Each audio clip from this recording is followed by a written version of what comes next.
Ethiopia. I'm about to show y'all a drone shot of Ethiopia. It looks crazy at night.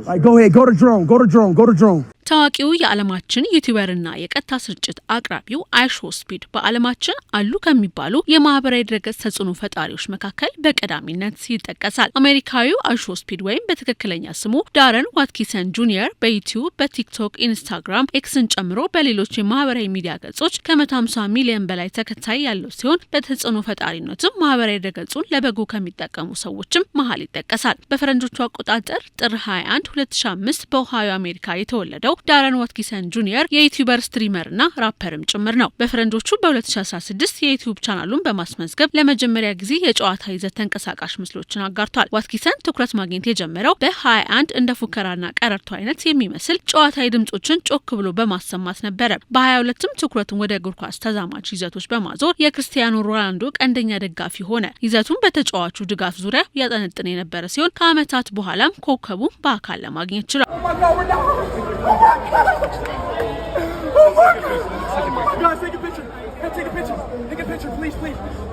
ዋትኪንሰን የራፐር የሙዚቃ ስራዎችን በመልቀቅ የሚታወቅም ነው። የ22ቱን የዓለም የዋንጫ ነጠላ ዜማም ለመልቀቅ ከዋርነር ሪከርድስ ጋር ተፈራርሟል። ይህም የበርካታ ሀገሮችን ትኩረት የሳበበት አጋጣሚው ነበረ።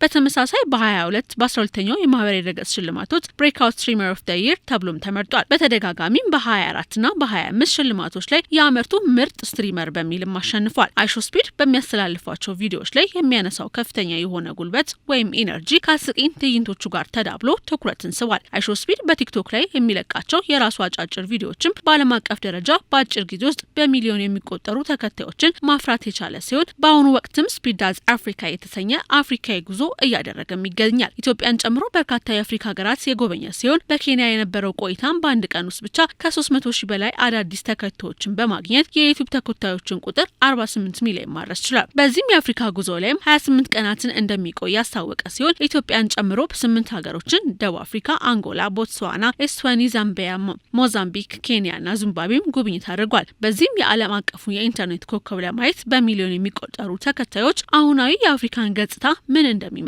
አስመልክቷል። ይህም አፍሪካውያን የተሳሉበትን ምስል ከመቅረፍ አንስቶ በሀገሪቱ ላይ የኢንቨስትመንት ምህዳርና ኢኮኖሚያዊ ትዕይንትን ያነቃቃል ሲሉ በርካታ ዓለም አቀፍ ሚዲያዎች ዘግበውታል። Holy crap, bro. Ethiopia is so beautiful. Holy Yo, y'all see this chat? Y'all see Ethiopia, bro?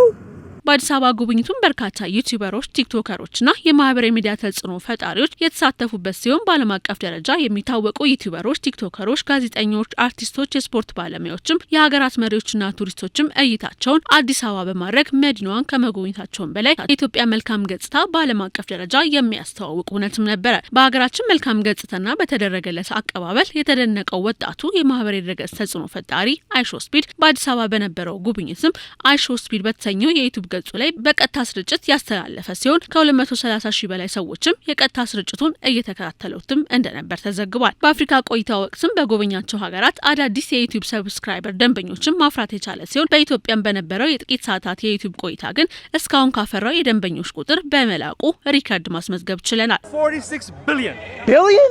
Billion. 46 billion. What is about to make 46.1 Exactly. በነበረውም ቆይታ ከአድዋ ሙዚየም አንስቶ የከተማዋን የቱሪስት መዳረሻዎች፣ የአዲስ አበባ ውብ ጎዳናዎች ለዓለም ማስቃኘት ችሏል። የአፍሪካን ባህል ተስጦና የተፈጥሮ ውበት የመልክዓ ምድር አቀማመጥ ፍንትው አድርጎ ያስቃኘው ወጣቱ ስፒድ በዓለም ሀያል ሀገራት ተርታ ሳይቀር ተቀባይነትን ያገኘ ሲሆን በተለይም ከቻይና ጋር ተግባቦታዊ ቁርኝነትን በመፍጠር የቻለም ነው። ቤኒን፣ ግብጽ፣ ጋና፣ ላይቤሪያ፣ ሞሮኮ፣ ናሚቢያ፣ ሴኔጋልና በሌሎች የአፍሪካ ሀገራትም ቀጣይ ጉዞ መዳረሻዎችን እንደሚሆኑም ተነግሯል። Ethiopia has, I think it's like, bro, it's one of the biggest cities ever, bro. That's how big this city is, bro. In all seriousness, bro. But Ethiopia, bro.